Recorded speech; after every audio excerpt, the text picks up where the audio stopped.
விருச்சிக ராசியில் பிறந்த உங்களுக்கு இந்த வாரத்தில் நீங்கள் எல்லா விஷயத்துலையுமே பொறுமையாகவும் நிதானமாகவும் செயல்படுங்க. குறிப்பாக இந்த வாரம் உங்களுக்கு உடம்பில் நோய் எதிர்ப்பு சக்தி குறைவாக இருக்கும். அதனால் உங்கள் ஹெல்த்து விஷயத்தில் ரொம்ப கவனம். அது மட்டும் இல்லை, இந்த வாரத்தில் நீங்கள் ஏதாவது சொந்த பிஸ்னஸ் பண்ணிங்கன்னா அந்த பிஸ்னஸ் சுமாராகவே இருக்கும். நீங்கள் பார்ட்னர்ஷிப்போடு பிஸ்னஸ் பண்ணிங்கன்னா அதுவுமே சுமாராக தான் இந்த வாரம் இருக்குது.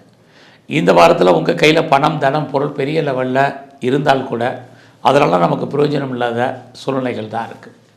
உங்களுடைய முயற்சிகள் ஆரம்பத்தில் சக்ஸஸ் ஆகிற மாதிரி தோற்றம். நீங்கள் எகைன் அண்ட் எகைன் முயற்சி பண்ணால் தான் எந்த காரியங்களும் சக்ஸஸ்ஃபுல் ஆகும். எந்த ஒரு விஷயத்தையுமே நீங்கள் சுறுசுறுப்பாகவும் ஆக்டிவாகவும் செயல்படணும். அப்படி இருந்தால் தான் ஃபியூச்சர் நல்லாயிருக்கும். நீங்கள் எவ்வளோக்கு எவ்வளோ சுறுசுறுப்பாக இருக்கீங்களோ அவ்வளோக்கு எவ்வளோ நல்லது. எந்த ஒரு விஷயத்தையுமே நாளைக்குன்னு போஸ்ட்போன் பண்ணாதீங்க. இந்த வாரத்தில் பெரிய லெவலில் நான் ஷேரில் இன்வெஸ்ட்மெண்ட் பண்ணுறேன், அல்லது ட்ரேடிங் பண்ணுறேன், அல்லது மியூச்சுவல் ஃபண்டில் இன்வெஸ்ட்மெண்ட் பண்ணுறேன் அப்படின்னு பண்ணாதீங்க. எல்லாமே லாபம் வர்ற மாதிரி ஒரு தோற்றம்.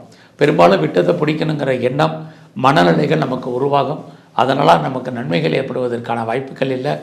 உங்களுடைய காதல் விஷயங்கள் பிரேக் ஏற்படுவதற்கான வாய்ப்புகள் தான் நிறைய இருக்குது.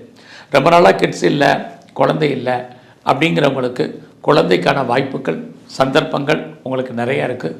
தெய்வ அனுகூலத்தால் உங்களுடைய ட்ரீட்மெண்ட் சக்ஸஸ்ஃபுல் ஆகிறதுக்கான வாய்ப்பு இருக்குது.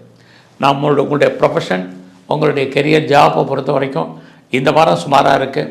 வேலையில் கான்சன்ட்ரேட் பண்ணுங்கள். உங்களுடைய கொலீக்ஸ் விஷயத்தில் கவனமாக இருங்க. சுப்பீரியர் சொல்கிறதெல்லாம் கவனமாக கேளுங்க. வேலையில் யார் சொல்கிறதையும் நீங்கள் அவாய்ட் பண்ணாதீங்க.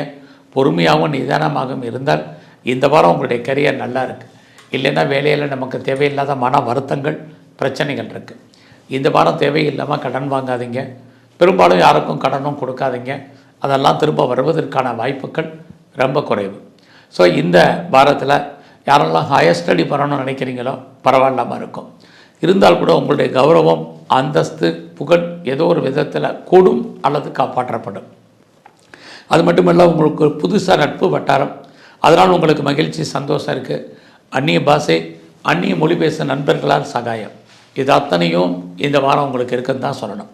இந்த வாரம் முழுவதும் நீங்கள் சிவ தரிசனம் பண்ணுங்கள். வாய்ப்பு இருக்கும் பட்சத்தில் பிரத்யங்கரா தேவி வழிபாடு பண்ணுங்கள். நல்லதொரு முன்னேற்றம் உங்களுக்கு அமையும்.